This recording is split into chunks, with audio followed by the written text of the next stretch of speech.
মারিসান।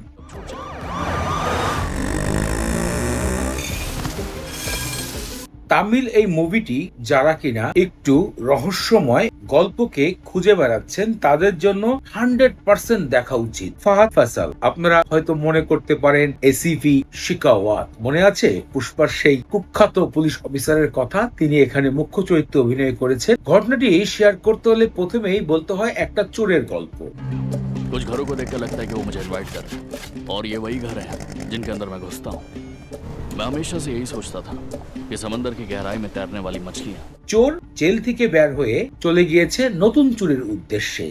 বাসার ভিতরে ঢুকে দেখছে, চুরি করার জন্য একটি বাসায় ঢুকলো, দেখলো সেখানে একটা বৃদ্ধ লোক হাতে শিকল দিয়ে বেঁধে রাখা হয়েছে।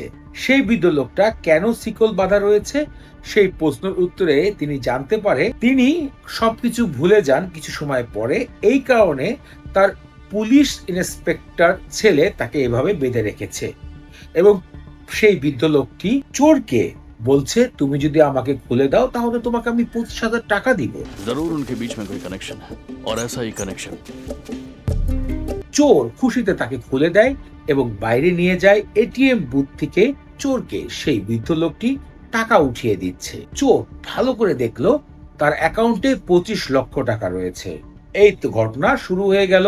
লোকটি যাবে তার বন্ধুর সাথে দেখা করতে দূরের কোনো জায়গায়, মেয়ের সাথে ছেলের সাথে একটা দেখা সাক্ষাৎ। তখন চোরের মাথায় আসলো এই লোক যেহেতু ভুলে যায় তাহলে এই লোকের কাছ থেকে এই 25 লক্ষ টাকা তিনি হাতিয়ে নেবেন।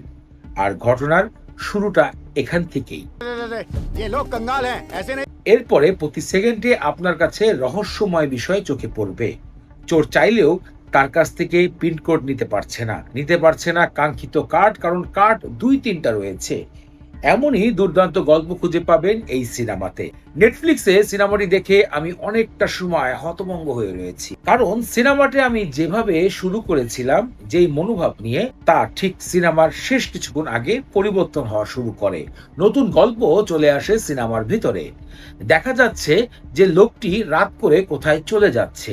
লোকটি যে বলছে তিনি ভুলে যায় তা কিন্তু নয়, তিনি ভুলার অভিনয় করছেন। আর কি কারণে করছেন সেটাই কিন্তু আপনারা দেখতে হবে এই সিনেমার শেষ পর্যন্ত। দুর্দান্ত একটা গল্প এর মধ্যে খুঁজে পাবেন এবং চোরও যে লাস্টে সেই লোকের সাথে যুক্ত হয়ে যায় তার উদ্দেশ্যের সাথে, যে হ্যাঁ এই লোকটা আসলে ঠিক এই কারণে এরকম অভিনয় করছেন, এরকম করছেন। আর সেটাই হচ্ছে এই সিনেমার সব থেকে বড় টুইস্ট। এই সিনেমাটি আমার ব্যক্তিগতভাবে আমি 10-এর 7 দিতে চাই। আর যদি বলেন যে ফিল্ম লাভার হিসাবে আমি ট্রেলার সাসপেন্স সিনেমাগুলো যেভাবে পছন্দ করি, তাহলে এই সিনেমাটি আমি কত দিব? তাহলে এক কথায় আমি বলবো 10-এ 8 দিব।